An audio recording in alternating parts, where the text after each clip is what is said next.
Assalamualaikum warahmatullahi wabarakatuh. Saya Muhammad Nur Rasyanun dari kelas R4G. Di sini saya akan memaparkan hasil resume saya dengan buku yang berjudul Ahli Berbicara, Jurus Ampuh Menjadi Pembicara Handal yang selalu didengar, menarik minat dan tidak membosankan di segala situasi. Karya Suhadi Martakim. Pembicara yang baik mampu mengaruhi pendengarnya, namun pembicara ulung akan mampu mempengaruhi yang bahkan tidak setuju dengannya. Berbicara ibarat belajar mengendarai sepeda.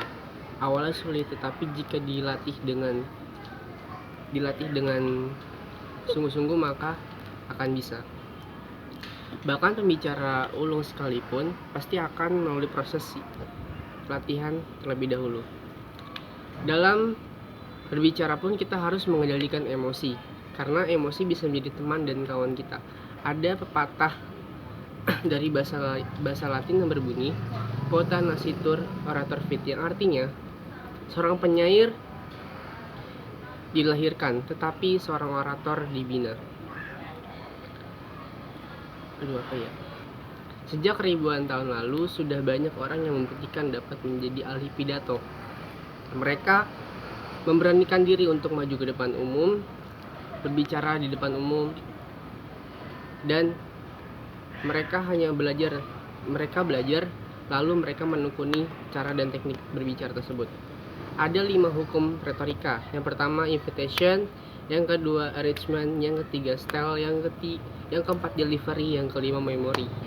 Yang pertama invitation, yaitu penemuan, yaitu observasi dan pemahaman topik untuk audiens. Yang kedua arrangement atau penyusunan, yaitu penyusunan atau perorganisasian pesan agar mudah dipahami.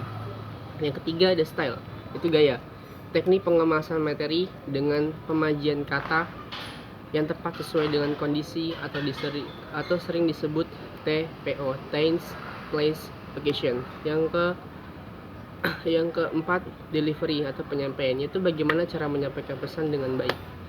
Yang kelima memory, yaitu ingatan, yaitu materi dalam ingatan yang ingin disampaikan. Lalu kita lanjut retorika pada zaman Romawi kuno. Ada beberapa tokoh orang-orang pada zaman Romawi kuno. Yang pertama ada Cato Senior. Beliau ini adalah seorang dia adalah seorang retorika terkenal yang mengajak kekaisaran Romawi untuk membinasakan kota Karbigo di Afrika. Lalu ada yang kedua ada Gaius Julius Caesar. Dia adalah diktator ahli sejarah yang bernama Sontius. Dia menulis dalam kepandaiannya dalam berperang. Caesar adalah orang yang paling masyhur dan tepat. Yang ketiga ada Quintilianus. Dialah seorang guru retorika pada zaman Romawi kuno. Ia adalah kebangsaan berasal dari Calgurris, yaitu Spanyol. Selanjutnya ada retorika pada zaman modern. Retorika pada zaman modern ini disebut public speaking atau berbicara di depan umum. Perkembangan retorika modern ini dimulai sejak pertemuan orang Eropa dengan Islam dalam perang salib yang menimbulkan Rasionisme. Rasionisme ini adalah ia mengantarkan kita pada gerbang retorika yang modern. Public speaking menjadi ilmu keterampilan yang semakin penting peranannya dalam zaman modern ini. Fungsinya adalah dia bisa meningkatkan kemampuan seseorang dalam menyusun kerangka berpikir. Selanjutnya ada dalam berbicara kita harus mengenali diri kita. Yang pertama jaga emosi, yang kedua kepercayaan diri, yang ketiga citra diri, yang keempat membawa sikap dan gaya bicara yang eksotis. Jaga emosi, kita harus bisa mengendalikan emosi kita dalam berbicara, karena agar kita tidak terhambat saat kita bicara, sehingga kita dapat berbicara dengan lancar. Selanjutnya ada kepercayaan diri. Kepercayaan diri adalah suatu hal yang semua orang miliki. Hingga saja pada saat tertentu kepercayaan orang akan pudar. Contohnya ketika dia berbicara di depan umum, maka kepercayaan dia akan luntur.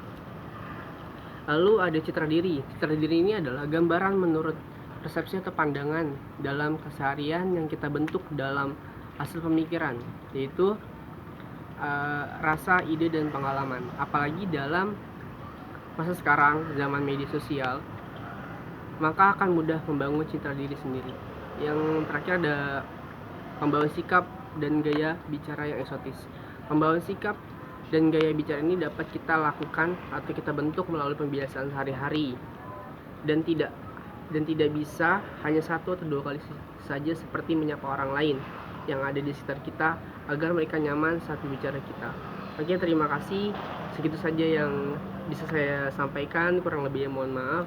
Wabillahi taufiq wal hidayah. Wassalamualaikum warahmatullahi wabarakatuh.